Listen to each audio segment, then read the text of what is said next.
नमस्कार दोस्तों, study zone hub पर मैं सुधीर कुमार आपका स्वागत करता हूं। दोस्तों, आज के हम इस वीडियो में CITS POT, जिसका पूरा नाम होता है प्रिंसिपल ऑफ टीचिंग, इसके दूसरे नाम हम ट्रेनिंग मैथोलॉजी से जानते हैं। इसी के हम 6वें क्लास को लेकर हाजिर हो गए हैं। इससे पहले हमने 5 क्लास को, ऑनलाइन क्लास को पढ़ लिया है और उसमें हम बहुत से इंपॉर्टेंट को टॉपिक पर डिस्कस किए जो हमारे एग्जाम के लिए इम्पोर्टेंट है। CITS एग्जाम के लिए इम्पोर्टेंट है, POT सब्जेक्ट के लिए इम्पोर्टेंट है, ट्रेनिंग मैथोलॉजी सब्जेक्ट के लिए इम्पोर्टेंट है। तो चलिए आज का हम इस वीडियो को मतलब कि स्टार्ट करते हैं इस क्लास को और देखते हैं कि आज के क्लास में हम क्या पढ़ने वाले हैं। तो देखिए, आज जो हम पढ़ने वाले हैं वो पढ़ने वाले हैं अच्छे निर्देश की विशेषता। अच्छे निर्देश की क्या विशेषता होती है उसी के बारे में हम बात करने वाले हैं। बताने वाले हैं कि एक अनुदेशक अगर कोई निर्देश देता है, इंस्ट्रक्शन देते हैं, तो कौन कौन सी विधियाँ होती है, कौन कौन से एलिमेंट है जो निर्देश को अच्छा बनाते हैं। निर्देश को समझिए। निर्देश का मतलब यहाँ पर ये है कि आप किस माध्यम से एक प्रशिक्षक को, एक ट्रेनिज को कैसे आप कितने अट्रैक्टिव होकर कितने अच्छे से आप पढ़ा रहे हैं, उसी को निर्देश का यहाँ पर मतलब है। इंस्ट्रक्शन का मतलब यही है कि आप किसी छात्र को, अनुदेशक को या किसी कक्षा को कितने अच्छे से आप पढ़ा रहे हैं, कौन कौन से एलिमेंट इसके में प्रयोग होंगे, इंस्ट्रक्शन में, निर्देश में कौन कौन से एलिमेंट तत्व प्रयोग हों, उन सभी के बारे में हम जानेंगे। तो चलिए हम क्लास को स्टार्ट करते हैं। उससे पहले हम आपको बता दें कि अभी तक आपने हमारे channel study zone hub ITI CITS apprentice को सब्सक्राइब नहीं किया तो चैनल को सब्सक्राइब कर लीजिए, क्योंकि यहाँ पर आपको ITI CITS अप्रेंटिस से संबंधित जॉब इन्फॉर्मेशन के साथ साथ स्टडी वीडियो भी प्रोवाइड कराया जाता है। और इस क्लास का नोट्स और ITI से संबंधित जॉब इन्फॉर्मेशन के लिए आप विजिट कर सकते हैं www.ITI-Job-Tech। यहाँ पर आपको POT की जितनी क्लास चलती है उसके नोट्स आपको मिल जाएंगे। उसके साथ ही साथ POT से संबंधित क्वेश्चन, टेस्ट, क्यूज सभी आप इस वेबसाइट से देख सकते हैं या अपना क्यूज दे सकते हैं। कौन सा वेबसाइट है? तो www.ITI-Job-Tech पर। तो चलिए आज का क्लास हम स्टार्ट करते हैं। देखिए, आज हम पढ़ने वाले क्या हैं? अच्छे निर्देश की विशेषता। तो चलिए हम पहले इसके बारे में जान लेते हैं कि अच्छे निर्देश की विशेषता जो है, जो गुड इंस्ट्रक्शन है, कोई इंस्ट्रक्टर के लिए क्यों आवश्यक है। देखिए, इसका आवश्यक इसलिए है कि हम यहाँ पर देखेंगे कि देखिए, अच्छे निर्देश की विशेषता, अच्छे निर्देश की विशेषता यह कहता है कि ये प्रशिक्षु मतलब ट्रेनिज को सिखाने में मदद करता है। ये क्या है? निर्देश, इंस्ट्रक्शन जो है, अच्छे निर्देश की विशेषता जो है ये क्या करता है? प्रशिक्षु मतलब ट्रेनिज जो प्रशिक्षण लेते हैं उनके लिए ये सिखाने में मदद करता है, बहुत अच्छे से सिखाने में मदद करता है। ये प्रभावी प्रशिक्षण, प्रभावी प्रशिक्षण मतलब क्या कि कोई भी शिक्षा दी जा रही है वो सफल हो कि अधिगम प्रक्रिया, अधिगम का मतलब होता है सिखाना, ठीक है, अधिगम का मतलब होता है सिखाने की प्रक्रिया के लिए उपयोगी है। अगर आप शिक्षण दे रहे हैं, पढ़ा रहे हैं, तो उसमें जो सिखाया जा रहा है उसकी प्रक्रिया के लिए ये उपयोगी है। क्या? निर्देश की विशेषता। क्या इंस्ट्रक्शन जो है वो क्या है? बहुत उपयोगी है। क्यों? प्रशिक्षण को, ट्रेनिज को सिखाने में मदद करता है और इसके साथ ही साथ प्रभावी शिक्षण की के अधिगम प्रक्रिया के लिए उपयोगी। अधिगम का मतलब होता है सिखाना, इसको ध्यान रख लीजिए, इससे क्वेश्चन आता है काफ़ी ज़्यादा। चलिए इसके बाद हम देख लेते हैं यहाँ पर कि अच्छे निर्देश की कौन कौन से तत्व है, कैसे हम किसी निर्देश को बहुत अच्छा करेंगे और इन निर्देश के माध्यम से हम किसी छात्र को, किसी ट्रेनिज को कैसे पढ़ाते हैं। चलिए इस हम देखते हैं कि इसके कौन कौन से तत्व हैं। देखिए, पहला जो है, इसको हम स्टार्ट करते हैं। पहला जो है वो है मूल्यांकन की आवश्यकता है, नीड असेसमेंट। मतलब कि यहाँ पर आपकी जो पहला तत्व है वो कहता है कि अगर आप निर्देश देने जा रहे हैं, किसी कक्षा को संचालन करने जा रहे हैं, तो आपको मूल्यांकन की आवश्यकता होती है। क्या होती है? मूल्यांकन की आवश्यकता होती है। तो आइए इसमें देखते हैं। तो देखिए, ये कहता है कि आवश्यकता के आधार पर सीखने या शिक्षण दे। देखिए, कह रहा है कि अगर किसी चीज़ की आवश्यकता है, आप जो भी कुछ पढ़ाने जा रहे हो, कुछ भी सिखाने जा रहे हो, अगर उसकी आवश्यकता है तभी उसको सिखाएं या शिक्षण दें, उसको पढ़ाएं। दूसरा कह रहा है शिक्षण कार्यक्रम को तभी बनाएं और आयोजित करें जब किसी विशेष क्षेत्र के लोगों की मांग हो।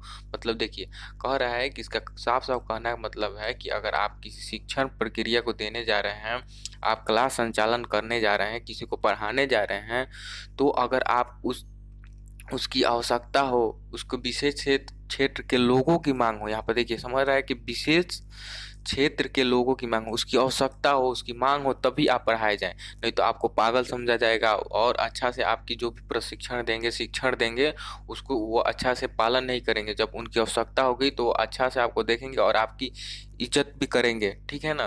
तो इसलिए आप ये मूल्यांकन की आवश्यकता ये कहता है कि आवश्यकता के आधार पर सिखाएं या शिक्षण दें, या कहता है कि अगर विशेष क्षेत्र के लोगों की मांग हो, उस प्रशिक्षण की मांग हो, उस प्रशिक्षण कार्यक्रम की मांग हो, तभी आप क्या करें, उसको प्रशिक्षण दें या शिक्षण दें। तो इसके बाद दूसरा जो तत्व है वो कहता है योजना प्लानिंग। कहता है कि अगर आप पढ़ाने जा रहे हैं तो उससे पहले आप योजना कीजिए। अगर आप निर्देश देने जा रहे हैं, पढ़ाने जा रहे हैं, क्लास को संचालन करने जा रहे हैं, तो आपको योजना करना बहुत ही उपयोगी है, महत्वपूर्ण है। तो इसमें कहता है कि शिक्षण के साधन, यहाँ पर समझिए, साधन, शिक्षण सामग्री, आवश्यक समय और उद्देश्य आदि के आधार पर योजना बनाएं। देखिए, आप अगर प्रशिक्षण देने जा रहे हैं, शिक्षण देने जा रहे हैं, क्लास का संचालन करने जा रहे हैं, तो आपको उसके साधन होने चाहिए, शिक्षण सामग्री होनी चाहिए, आवश्यक समय, जितना वो क्लास जो कंटेंट है आप जो पढ़ाने जा रहे हैं उसके लिए आवश्यक समय। ऐसा नहीं कि वो क्लास अगर 30 मिनट की है और 30 मिनट में वो अच्छा बेहतर लड़के सीख सकते हैं, वहाँ पर अगर आप 15 मिनट देंगे तो ये आपकी अधूरी क्लास कहाई जाती है। तो इसलिए आपको क्या करना है कि शिक्षण सामग्री होना चाहिए, जैसे कि जो भी उपयोगी हो, बोर्ड हो, डस्टर हो, मार्कर हो, मतलब जो भी शिक्षण सामग्री उपयोगी है, बोर्ड हो, ट्रांसपेरेंसी हो, एचपी हो, जो भी शिक्षण सामग्री हो, उसकी पहले आपको योजना बना लेनी है कि कब किसका उपयोग करना है और ये हमारे पास है कि नहीं, साधन है कि नहीं, क्लासरूम है कि नहीं, बेंच है कि नहीं लड़के के बैठने के लिए, आवश्यक समय है कि नहीं, उद्देश्य है कि नहीं। उद्देश्य का मतलब यही हुआ कि क्या उसके लिए जो हम पढ़ाने जा रहे हैं लड़का वो पढ़ पाएगा, मतलब उसकी आवश्यकता है कि या नहीं। तो इसलिए योजना बनाना बहुत ही उपयोगी होता है निर्देश देने से पहले। इसके बाद आता है विधि, मेथड। निर्देश देने में विधि भी बहुत महत्वपूर्ण होता है कि आप किस विधि के द्वारा लड़के को सिखा रहे हैं और उस विधि में आप किसका उपयोग कर रहे हैं। जैसे कि यहाँ पर हम देखते हैं, कह रहा है प्रशिक्षण देने के लिए उपयुक्त विधि का प्रयोग करना चाहिए। कोई भी प्रशिक्षण देने जा रहे हैं, क्लास का संचालन करने जा रहे हैं, तो आपको एक उपयुक्त विधि, उसकी आवश्यकता के अनुसार विधि का उपयोग करना चाहिए। जैसे कि यहाँ पर हम देख रहे हैं, अगर आप थ्योरी पढ़ाने जा रहे हैं, क्लास का संचालन थ्योरिकल रूप से करने जा रहे हैं, तो आपको लेसन प्लान विधि का उपयोग करना है, क्योंकि लेसन प्लान आपको बना लेना है पहले से, और क्लास में जाने पर आपको लेसन प्लान विधि का उपयोग करना है, मतलब लेसन प्लान के साथ आपको पढ़ाना है।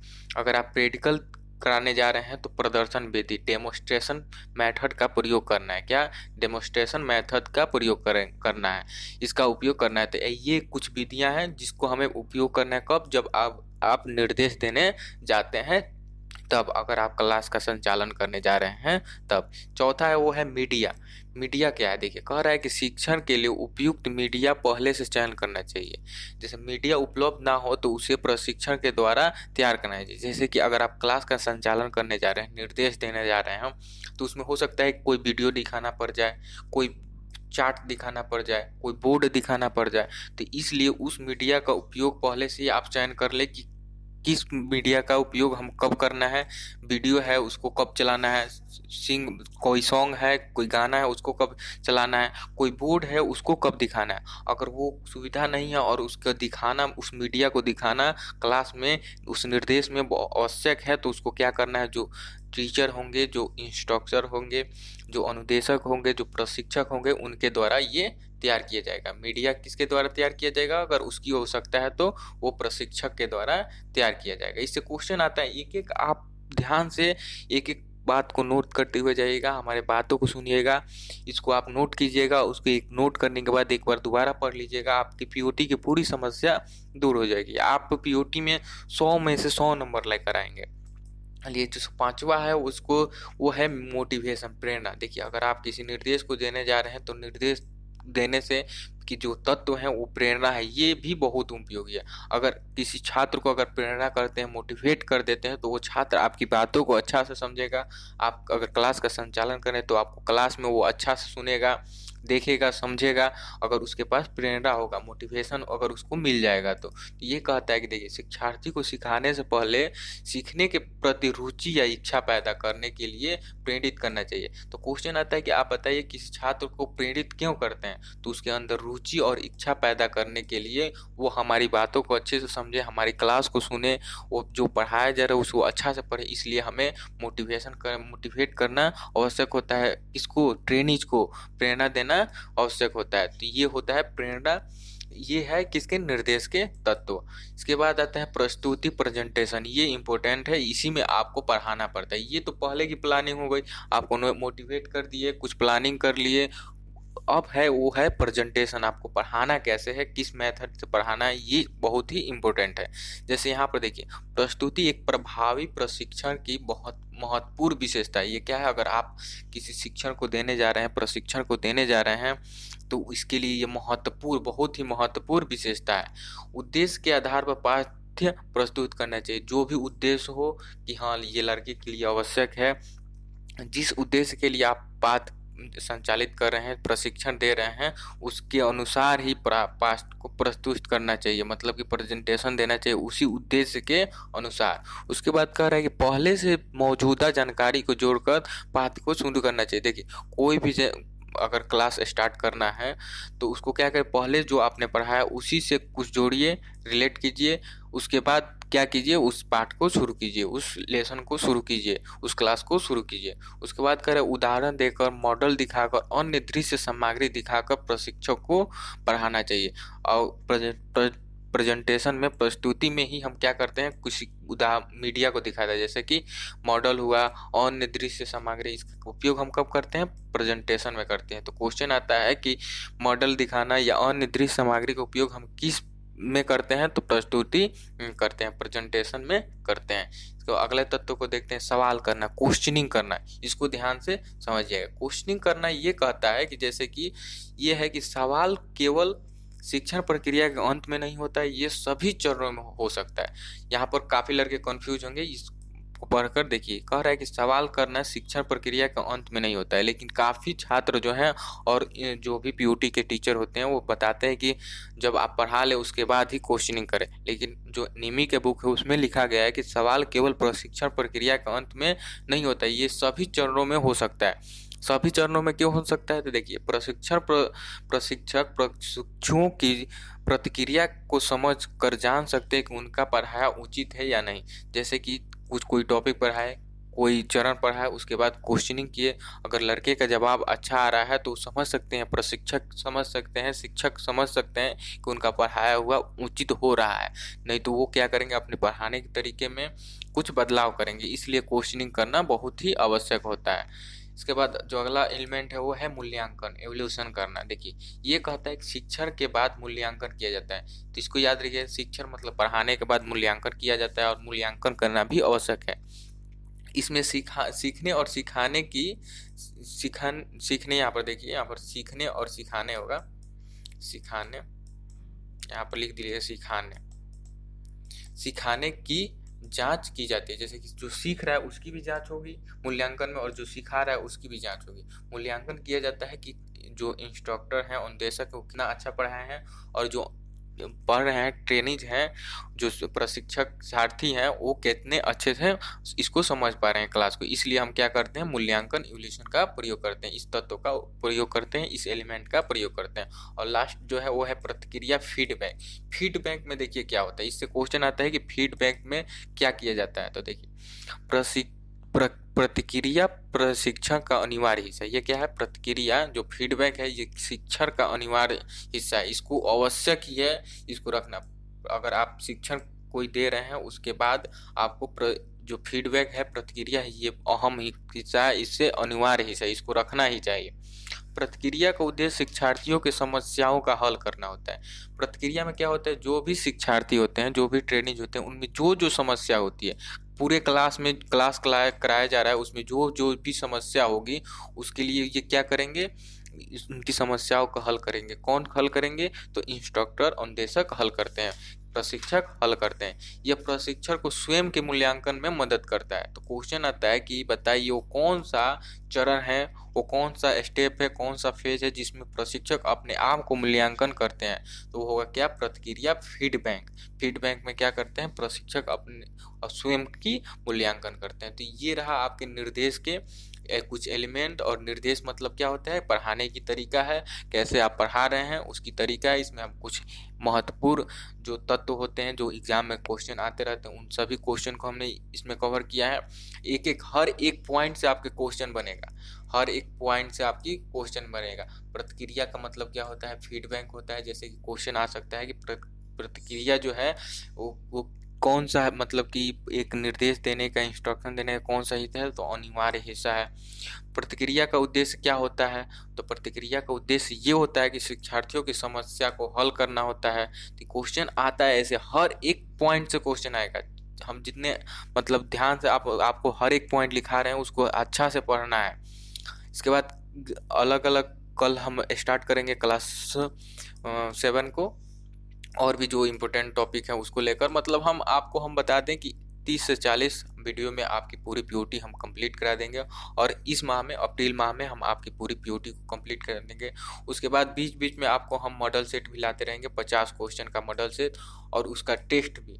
जैसे आप ITI जॉब टेक पर आप जाकर पीओटी का टेस्ट भी दे देंगे, और उसके साथ ही साथ यहाँ पर आप 50 क्वेश्चन पूरे एग्जाम में जैसे क्वेश्चन आते हैं सेम वैसे ही आपको 50 क्वेश्चन मिलेंगे। इसके 5 सेट हम तैयार करा रहे हैं, बहुत ही जल्द तैयार हो जाएगा 5 से। तो उसके बाद आपको हम उसको उपलब्ध करा दें, उसका PDF भी आपको उपलब्ध करा दिया जाएगा, और आप ITI जॉब टेक पर जाकर आसानी से उसको दे सकते हैं। और इसके साथ ही साथ हम इसको वीडियो के माध्यम से हर एक क्वेश्चन को एक अच्छे से समझा देंगे आपको। तो चलिए आज के वीडियो में बस इतना ही, मिलते हैं कल अगले क्लास में। उससे पहले हम आपको बता दें कि अभी तक आपने हमारे चैनल को सब्सक्राइब नहीं किया तो चैनल को सब्सक्राइब कीजिए, और वीडियो को शेयर कीजिए अपने दोस्तों के पास ज़्यादा से ज़्यादा। जिस भी NSTI में है, लुधियाना हो, चेन्नई हो, मुंबई हो, जोधपुर हो, कानपुर हो, जहाँ भी हो वहाँ पर। और आप अगर इस क्लास का या POT के हर एक क्लास का या study zone hub ITI CET YouTube जो चैनल है उससे संबंधित जितने भी क्वेश्चन या नोट्स हैं उसको देखने के लिए आप www.ITI-Job-Tech पर जाकर सर्च कर जाए। गूगल में जाना है, सिर्फ आपको सर्च करना है ITI job space space tech. इसको आप जैसे ही सर्च कीजिएगा तो पहले ही आ जाएगा URL www, उसको उस पर क्लिक करके आप जाकर 3 डॉट दिखाई देगा, वहाँ पर आप 3 डॉट में जाना है। उसके बाद आपको क्या करना है, study zone hub study material पर क्लिक कर देना है। वहाँ पर आपको पूरी जानकारी मिल जाएगी, वो ऑटोमेटिक आपको दिखाई देगा कि किधर हमको जाना है, क्या पढ़ना है। तो चलिए आज की वीडियो में बस इतना ही, मिलते हैं और वीडियो के साथ, तब तक के लिए नमस्कार। अगर वीडियो आपको अच्छा लगे तो वीडियो को लाइक कीजिए और सब्सक्राइब बटन पर क्लिक करके चैनल को सब्सक्राइब कीजिए और बेल आइकन को प्रेस कर दीजिए, जिससे कि आने वाली नोटिफिकेशन आपको टाइम